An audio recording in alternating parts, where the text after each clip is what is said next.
Just a few days ago, a member of Congress of this body, Ilhan Omar, shared a video on her social media account about Charlie Kirk's murder, and I'll quote what it said. It said, "Charlie Kirk was Dr. Frankenstein, and his monster shot him through the neck."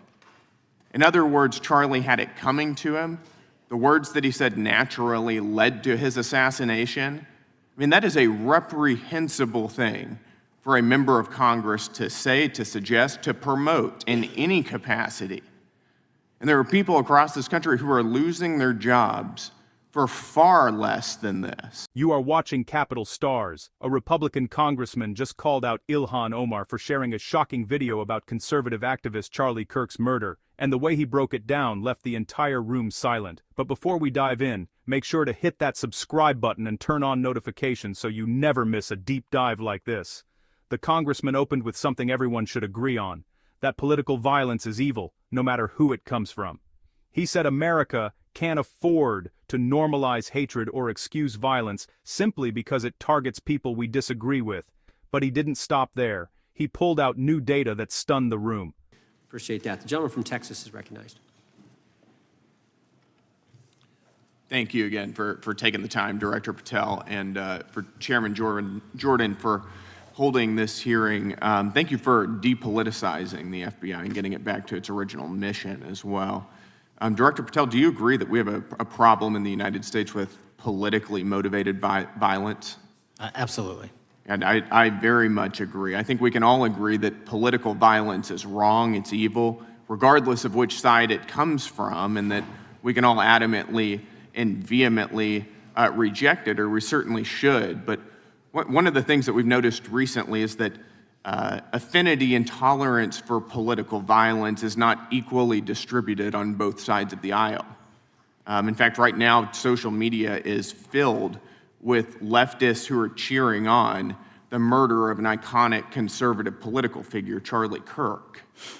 And it's not just random people on Twitter doing this now. There's a YouGov poll released just a few days ago, which stated that 25% of those who identify as very liberal believe that political violence can sometimes be justified. That's far too many, is it not?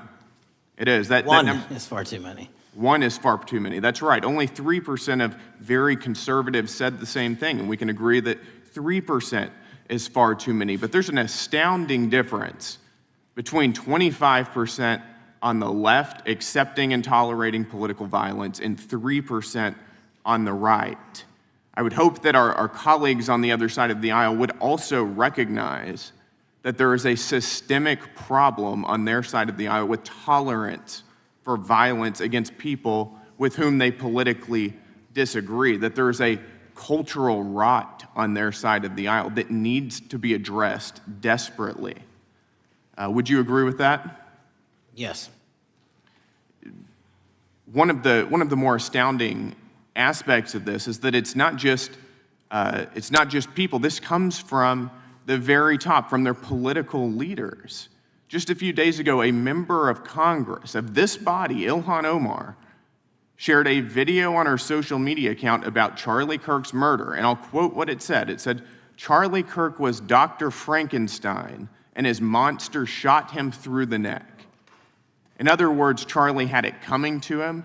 The words that he said naturally led to his assassination. I mean, that is a reprehensible thing for a member of Congress to say, to suggest, to promote in any capacity.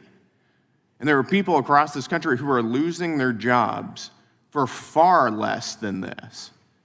And that, by the way, is a just response to acceptance and tolerance of political violence. It's amazing to me that the political left today, who were the originators and the cheerleaders of cancel culture, now have the backbone to attack conservatives for defending their assassinated friend. But there's a key difference here.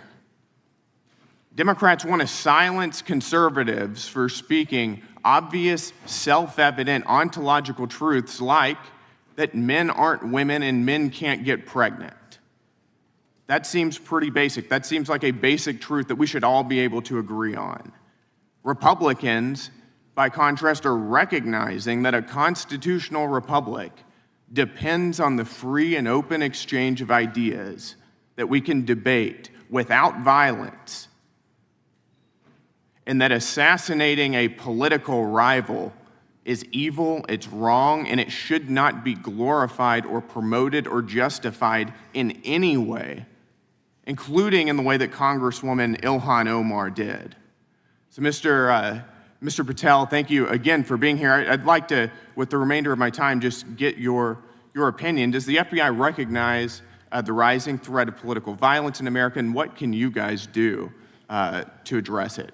Yes, we do, and what we can do to address it, Congressman, is we need to get online partnerships with these companies in the public space, on these gaming sites, and on these social media sites.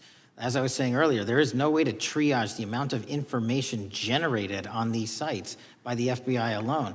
And we need the public-private partnership. And there's another law that's expiring, I think, at the end of this month, which I believe we need renewed, that allows private sector companies to report into the FBI without liability for criminal investigatory purposes. And that's the kind of stuff we need to keep going. Got it. Thank you, Director Patel. We really appreciate it. Thank you. Gentleman yields back. Mr. Chairman, Gentleman from Arizona. I have some UCs. Gentleman to state his request. The congressman then compared this to cancel culture, saying Democrats once destroyed careers for a single tweet or opinion, yet now excuse speech that glorifies violence. He drew a clear contrast. Democrats, he said, want to silence conservatives for stating biological truth, like men can't get pregnant. Republicans, on the other hand, believe in open debate and peaceful disagreement. He emphasized that defending free speech doesn't mean defending violence, and that silencing others only fuels division. If you agree that truth should never be punished, tap that like button, and let's get this message out there. The congressman closed by calling on every American, left and right, to reject violence and stand for open debate. He said a constitutional republic depends on dialogue, not division. And whether you agree with him or not, his message was clear. No one should ever be targeted or killed for their beliefs. So what do you think? Was he right to call out Ilhan Omar for her comments? And is the FBI doing enough to stop the rise of political extremism?